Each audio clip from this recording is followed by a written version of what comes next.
How Men Die in Battle.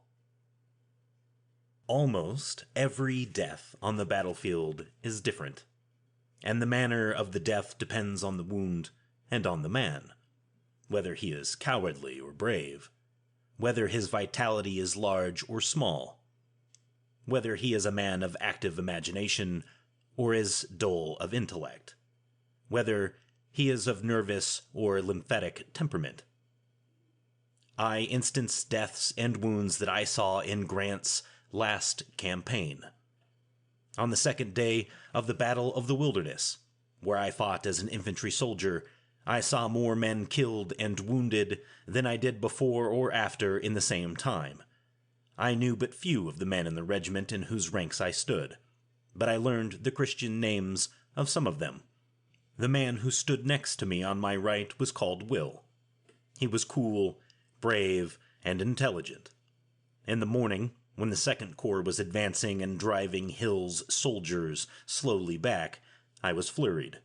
He noticed it and steadied my nerves by saying kindly, "Don't fire so fast. This fight will last all day. Don't hurry. Cover your man before you pull your trigger. Take it easy, my boy, take it easy, and your cartridges will last the longer." This man fought effectively. During the day I had learned to look up to this excellent soldier and lean on him. Toward evening, as we were being slowly driven back to the Brock Road by Longstreet's men, we made a stand. I was behind a tree firing with my rifle barrel resting on the stub of a limb. Will was standing by my side, but in the open. He, with a groan, doubled up and dropped on the ground at my feet. He looked up at me. His face was pale. He gasped for breath a few times, and then said faintly, "That ends me. I am shot through the bowels." I said, "Crawl to the rear. We are not far from the entrenchments along the Brock Road." I saw him sit up, and indistinctly saw him reach for his rifle, which had fallen from his hands as he fell. Again I spoke to him, urging him to go to the rear.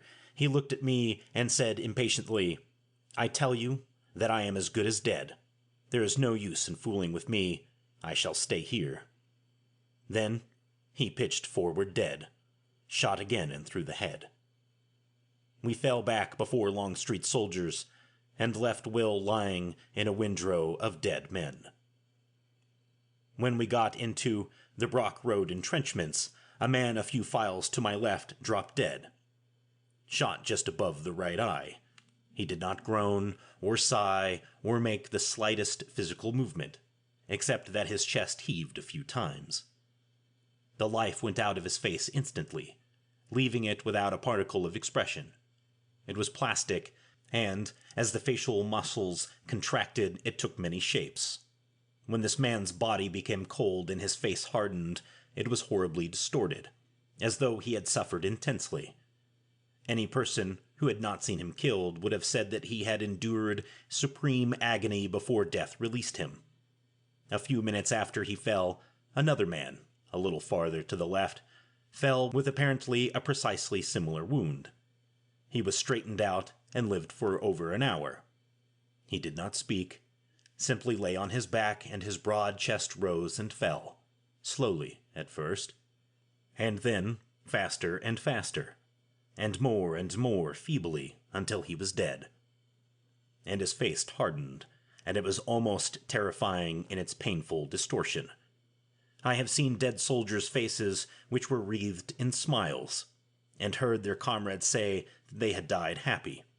I do not believe that the face of a dead soldier lying on a battlefield ever truthfully indicates the mental or physical anguish, or peacefulness of mind, which he suffered or enjoyed before his death.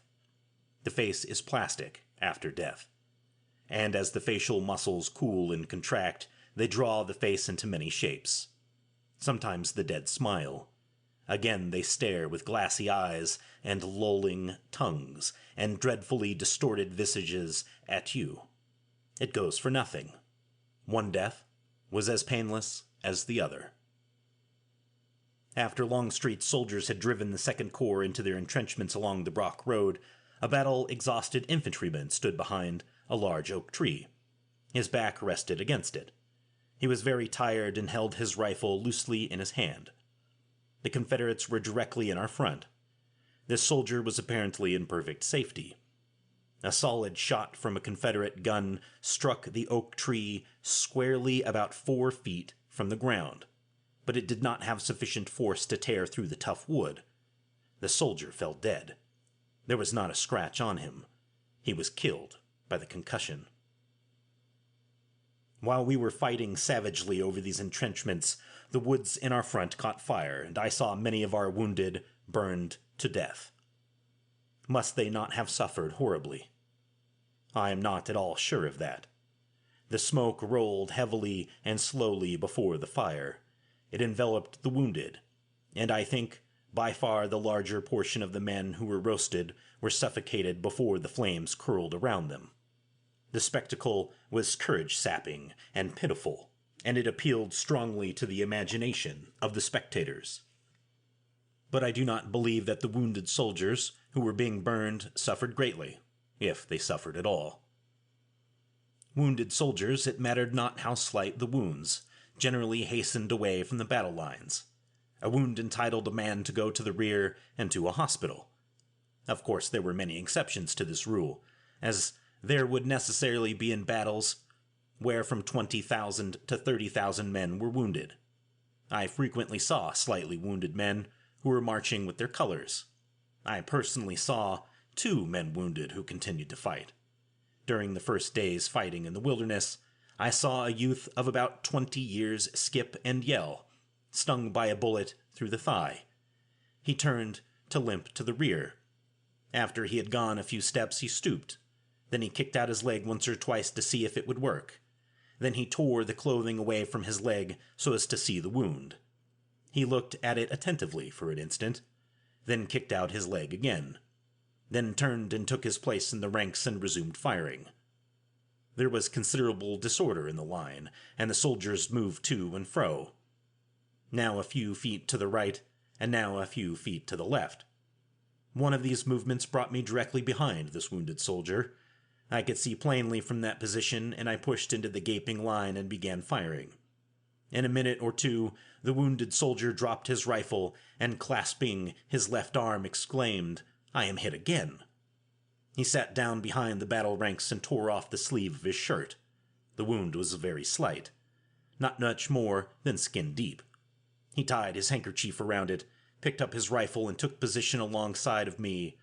I said, "You are fighting in bad luck today. You had better get away from here." He turned his head to answer me. His head jerked. He staggered, then fell, then regained his feet. A tiny fountain of blood and teeth and bone and bits of tongue burst out of his mouth. He had been shot through the jaws. The lower one was broken and hung down. I looked directly into his open mouth, which was ragged and bloody and tongueless. He cast his rifle furiously on the ground and staggered off. The next day, just before Longstreet's soldiers made their first charge on the Second Corps, I heard the peculiar cry a stricken man utters as the bullet tears through his flesh. I turned my head. As I loaded my rifle to see who was hit, I saw a bearded Irishman pull up his shirt. He had been wounded in the left side just below the floating ribs. His face was gray with fear. The wound looked as though it were mortal. He looked at it for an instant, then poked it gently with his index finger. He flushed redly and smiled with satisfaction. He tucked his shirt into his trousers and was fighting in the ranks again before I had capped my rifle. The ball had cut a groove in his skin only. The play of this Irishman's face was so expressive, his emotions changed so quickly, that I could not keep from laughing. Near Spotsylvania, I saw, as my battery was moving into action, a group of wounded men lying in the shade cast by some large oak trees. All of these men's faces were gray. They silently looked at us as we marched past them. One wounded man, a blond giant of about 40 years, was smoking a short briarwood pipe. He had a firm grip on the pipe stem. I asked him what he was doing. "Having my last smoke, young fellow," he replied. His dauntless blue eyes met mine, and he bravely tried to smile. I saw that he was dying fast. Another of these wounded men was trying to read a letter. He was too weak to hold it, or maybe his sight was clouded. He thrust it unread into the breast pocket of his blouse and lay back with a moan. This group of wounded men numbered 15 or 20. At the time I thought that all of them were fatally wounded, and that there was no use in the surgeons wasting time on them, when men who could be saved were clamoring for their skillful attention. None of these soldiers cried aloud. None called on wife or mother or father.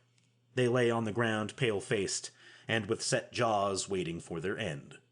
They moaned and groaned as they suffered, but none of them flunked.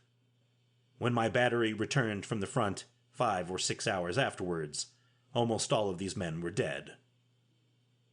Long before the campaign was over, I concluded that dying soldiers seldom called on those who were dearest to them, seldom conjured their northern or southern homes until they became delirious. Then, when their minds wandered and fluttered at the approach of freedom, they babbled of their homes. Some were boys again, and were fishing in northern trout streams. Some were generals leading their men to victory. Some were with their wives and children. Some wandered over their families' homesteads, but all, with rare exceptions, were delirious. At the North Anna River, my battery being in action, an infantry soldier, one of our supports, who was lying face downward close behind the gun I served on, and in a place where he thought he was safe, was struck on the thighs by a large, jagged piece of a shell. The wound made by this fragment of iron was as horrible as any I saw in the army. The flesh of both thighs was torn off, exposing the bones. The soldier bled to death in a few minutes, and before he died he conjured his northern home and murmured of his wife and children. In the same battle, but on the south side of the river, a man who carried a rifle was passing between the guns and caissons of the battery. A solid shot, intended for us, struck him in the side. His entire bowels were torn out and slung in ribbons and shreds on the ground. He fell dead, but his arms and legs jerked convulsively a few times. It was a sickening spectacle. During this battle I saw a Union picket knocked down, probably by a rifle ball striking his head and glancing from it. He lay as though dead. Presently he struggled to his feet, and with blood streaming from his head he staggered aimlessly round and round in a circle, as sheep afflicted with grubs in the brain do. Instantly the Confederate sharpshooters opened fire on him and speedily killed him as he circled. Wounded soldiers almost always tore their clothing away from their wounds, so as to see them and to judge of their character. Many of them would smile and their faces would brighten as they realized that they were not hard hit, and that they could go home for a few months. Others would give a quick glance at their wounds and then shrink back as from a blow, and turn pale as they realized the truth that they were mortally wounded. The enlisted men were exceedingly accurate judges of the probable result which would ensue from any wound they saw. They had seen hundreds of soldiers wounded, and they had noticed that certain wounds always resulted fatally. They knew when they were fatally wounded, and after the shock of discovery had passed, they generally braced themselves and died in a manly manner. It was seldom that an American or Irish volunteer flunked in the presence of death.